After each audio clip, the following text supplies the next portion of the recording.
You can do that. Fix your hair, look pretty. I've got full humid rain hair for you today. Well, I haven't brushed mine in a few weeks, so good morning. No, I'm only joking. We're recording. Good morning. Oh, okay. So today we are on day 2 of our winter wellness event, and we have the beautiful Ness, the naturopath, here to cover all things lavender and what lavender means to her and how it helps her family. So welcome, Ness. Thanks, Rachie. Thanks for spending this morning with us. If you could start by just sharing a little bit, introduce yourself for people that don't already know how awesome you are. That'll make you awkward. Oh, what an intro. And, I know. And a little bit about yourself, your family, how long you've been sort of using these oils for, and then we'll dive into lavender. Okay, awesome. So I'm Ness the naturopath, and I've been playing with essential oils for it's about 20 actually when I really discovered them. So that's 28 years. So do the math.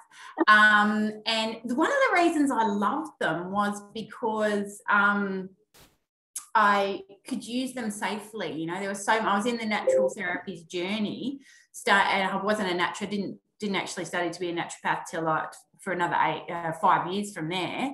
And so I was just dabbling in it going, how awesome are these? I can use this in everyday life for my own ailments. I was a single woman then. And for my emotional well-being, my physical and spiritual well-being.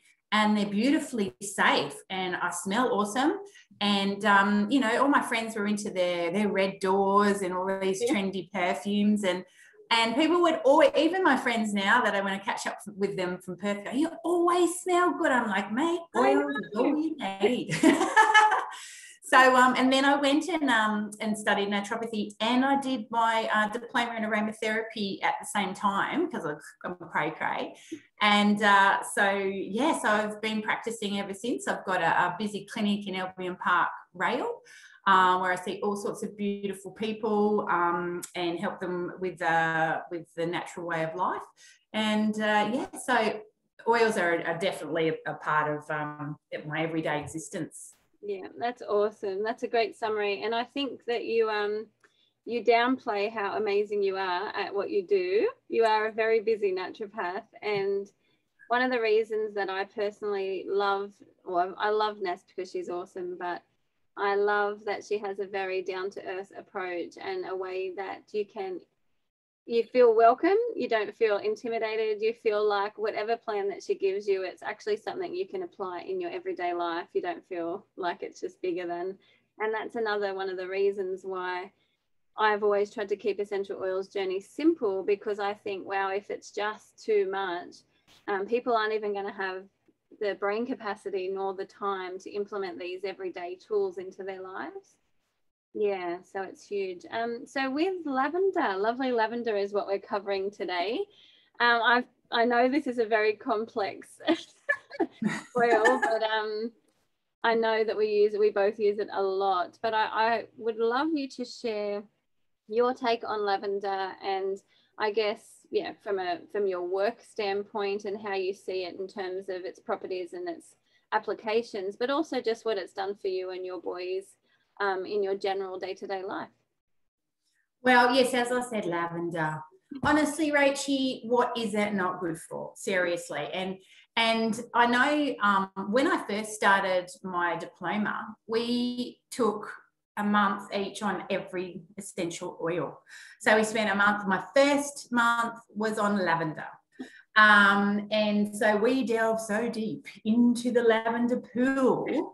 So, you know what I found interesting is that the father of aromatherapy, I remember this, I had this crazy aromatherapy teacher, Thea, and she wasn't crazy, she was eccentric. She was so exciting. I loved kind of crazy. Oh, the kind of crazy we like. And anyway, the father of essential oils was this French dude named Gada Fosse. And he actually, I don't know if you know this, Rachie, he was a chemist, and he burnt his hand really badly in an experiment. And so he plunged his hand into the nearest safe liquid, which was a pure tub of lavender essential oil. And so when he realized how quickly it healed and how how the scarring, there was hardly any scarring, he decided to go, well, what are the properties of this lavender oil? And so now we know, because we've got all sorts of testing, exactly what is in it. And one of the things I love chemistry-wise, because chemistry is so not my strong point, but what I did really get from it is that it's really high in a property called linalool, and that is one of the fastest absorbed chemicals through our skin. So we can get the benefits of lavender, boom, like that. And it also, applying it to your feet, there's also been some testing that when you apply essential oils to your feet, or any property, anything actually, it can be a nasty chemical that you stand on. It can be detected in your lungs before it actually circulates through your blood. So that is telling us there's different pathways, like what I've got behind me with the meridian systems. There's different pathways that we're just opening our minds to about how things travel through our body. So I just think the beautiful power of lavender, smelling it, putting it on our skin, the ways that we use it, it's going to be so effective so quickly. You don't even have to wait for it to kick in, or days or months or whatnot. So that was one of the first things I found really groovy about lavender. And in saying that too, there's two parts of our brains that it really works on. So the limbic system is our fight or flight system. And you can tell I'm a bit excited about lavender. I'm actually taking that. Carry on. Is our fight or flight system. So it's all about our emotional and behavioural responses. And lavender is one of those things that research has showed us that it affects so quickly. So why wouldn't we be trying to get the quickest calming device that we have, that's natural and not harmful and smells amazing, to help us calm down? Because on a daily basis, our cortisol levels can be so high that we feel like we're running from the tiger.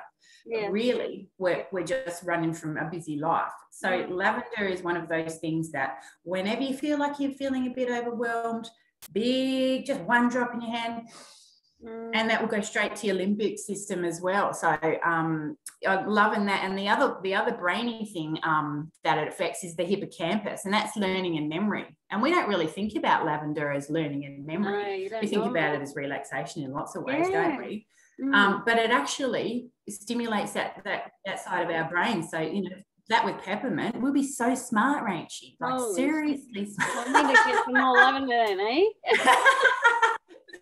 So there are a couple of things, but then just on a daily basis, touching on what I learned in my 20s, is that because oils are so beautifully safe, and as we've said before, we don't want to complicate it and go, oh my goodness, I can't have that diffuser on if I'm pregnant. We need to put these things in perspective. There's very small particles coming into the air, and we're not saying 24/7 lather ourselves, bathe in it. It's still about balance. Yeah. But I know my kids, lavender's the first thing, mozzie bites. Oh, I just literally did that then. Yeah. Did you? Yeah. Anything they can think of, that they'll reach for the lavender. They're boys, so what it's like, skateboards, basketballs, whatever. They put that straight on, they put it on straight, and they think it's going to sting, but it's going to be in 10 seconds, sweet as. And they know they can go and reach that safely. Whereas, if there was something else that you were using that was chemical based, not so much. You'd want to be sort of gauging what they were grabbing there. Yeah. So that's part of why we all do what we do, is because for our kids, we know that we're showing them that safe, natural solution on hand, but that's something that they're going to have in their home as grown adults themselves. Like,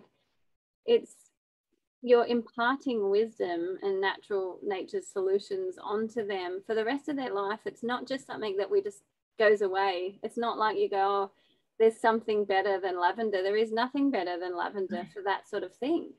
So one of the reasons we wanted to start doing these week-long sort of events was to remind everyone, if we've forgotten, because over the last year a lot of us have forgotten our self-care and our wellness and all that, and we've gone into survival mode, into fight or flight, it's getting everyone to reach for their bottles again, to open them up and to really see how other families are using these oils in their world. And if you think about you think of a body system, any body system, you think from the tip of your hair, you know, lavender is great for your hair health and your scalp health, down to your like gnarly corns and your festive toenails. It'll do the same thing. Rub a bit of that in there and you're sorted. You know, I can't think of a condition that you would not use lavender in. You know, there might be something that's indicated, you know, more highly on the indications, you know, chain, but you pop a bit of lavender in it and it's just going to enhance the properties of the blend. I was just thinking that, like, every single thing I've ever reached for lavender for when we've been on the road, because we've got our natural pharmacy in here in the bath, and I, even when we had like dyes in the eye, we'd make up like a little eye pad and we'd do one wipe and with coconut oil and lavender, everything ear related, teething, skin, mozzie bites, as you said, all the accidents at the skate park, headaches, menstrual pain. Like, I have so much lavender, but clearly I didn't realize it's made me that smart as well. Like, so I'm just so grateful. It has. It's worked on your hippocampus, mate. My hippocampus. Hippie campus. You need a t-shirt. You need to make a t-shirt of that. What was my point? I was going to say then. I don't know. I was so smart. Just go back to that. They fly in and out of my head. Now it's gone. So one of the studies I have actually read, when I always talk about lavender for hair a lot, because I have a lot of hair, and beautiful hair. One of the reasons why I started to focus using my oils in my hair was when I was pregnant with Ned. I noticed it started to fall out, and I noticed I started to get really weak hair, and I panicked because like, wow, this is not going to end well with my stress and no hair. And so I actually started using lavender in our hair, just popping in our shampoo, and then during the week I'd rub it in. But then I looked up and I thought there's got to be some kind of study, and there actually is one, and I'm pretty sure it's up to 44% hair promoting, like it promotes hair growth up to 44% in 1 month. Holy crapoli! So if you're using it daily for a month, and then there was another one done on a poor little mouse. So I suppose, you know, don't condone animal testing, but the reality was it ended up with longer hair, didn't die. Lucky mouse. So the poor little mouse, I hope it's like this. No. Like, check these ones. But our particular lavender with doTERRA is, you know, sourced in Bulgaria and France, co-impact source, and there's lots and lots of beauty that comes with this oil through doTERRA's co-impact sourcing chain, all the way, supply chain, all the way to us. So I think you've done an amazing job of reminding everyone of how versatile this oil is. And it's you know, the fact that we can ingest this beautiful oil and cook with it. You know, I don't cook, but if I did cook, neither. You know, but I have put it in a tea once before. Yes. I've drank it. It's just not tasty, but I knew it was doing good stuff. I wanted to have a go. But the fact that I do endorse that, and I tell people, if you feel that that's something that you need to do, or you want to try, then absolutely. Like, there's not many other things that you just be like, go for it. You know, there's lots of things you have to be totally careful, especially topical. I remembered my point. You know, the little key ring chain things that we take everywhere. Yeah. So if I'm all of mine's spilt except for my lavender. So for 3 weeks, everything that went wrong, right, and in between, we used lavender for, because you could. Because I was like, okay. If there was one oil to be left, you want it to be that or frankincense, I reckon. Yeah. I was just like dripping that out in the end there, but no, we love lavender. There's honestly nothing I can think of that I wouldn't use it for. Yeah, that's incredible. Well, thank you for sharing your insight on that. Thanks, and Chickadee. The last thing I wanted to pick your brain, and it could be very simple or it can be as complex as you like. But what was with these oils? I know you've tried lots of oils, but was there an aha moment or a light bulb moment with doTERRA essential oils that you knew that this was it, these were the oils you wanted to advocate and use on your family? Yes, and it was related to my kidneys, because when I first studied, we only studied 20 oils for all of that time, for the 2 years. You know, that's why we break it down into those months. And when you introduced me to doTERRA, I was like, whoa, look at all these oils out here too. But I felt like I could pretty much open my box up to the kids and say, what do you want? What do you like? What smell do you like? Which ones do you don't like? Oh, we could use it in our house, and I felt safe with them because I knew if they did ingest them, because they were quite little at the time, if they did ingest some of them, you know, lick their hands, whatnot, that they were going to be completely safe and actually probably enhance their health by doing that. So yeah, that I think because of the purity and I did look into it because I did have the experience with the chemistry behind it. I did look into how doTERRA did the distillation, what, and I just love that how ethical and beautiful they are with supporting our communities across the world as well. Yeah. So that was sort of the selling point for you, and that's one of the things that for everyone, they mightn't have had that lifestyle that you already had, and you know, being in and using essential oils for years, studying and all of that, but you knew obviously the potency and the purity, where they're sourced and all that mattered so much, you know. If shit was going to go down with your kids, you'd want them to accidentally go down with the doTERRA oil. That's right. That'd be like superpowers, mate. When he was sniffing, I had an oregano touch next to our bed, and I was rolling it on my tummy, and I thought I must have moved that oil from next to my bed, because usually I keep all my gentle oils there, and Ned will sit up every morning. And so, but I thought, oh, worst case, it's touch oil. He'll be right. Like, as long as he die. But the reality is that, it is peace of mind. At the core of it all we do is for our kids. And knowing that there's that peace of mind is, and that, as we touched on earlier, they're going to carry that into the rest of their life. Like, that's the greatest gift. And they're both of my boys are cook at the moment with various bits and bobs, and they hate the smell of oregano. I must admit, I did a workshop here at Studio, and it reeked for about a month. But you know, just like it's just like pasta, really. So it was fine. But they know that it's good for them. They know if they've got something coming up they want to get to, they want to get over the cold, the ear infection, whatever, they will go and get the oregano touch.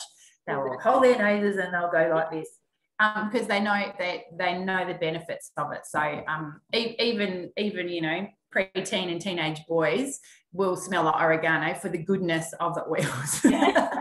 Exactly right. Oh, that's so good. Well, thank you so much. Thanks, Rachie. It's been amazing. We hope you enjoyed learning about lavender with us on We love lavender. Bye, chicken.